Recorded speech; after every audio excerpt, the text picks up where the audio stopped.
Hello folks, and welcome to another quick video. In this one I'll just be doing a review of Domino's Festive Pizza.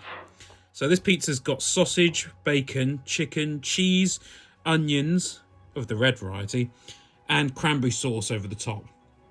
As well as, of course, a delicious tomato base and cheese.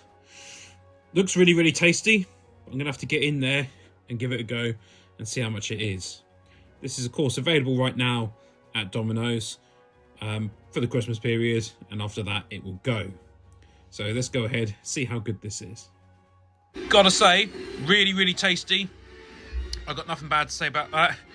It works well as a pizza, even though you'd think with the cranberry sauce it wouldn't. It works really, really well. So I'm going to go ahead and tuck into this some more and enjoy watching Jingle All the Way.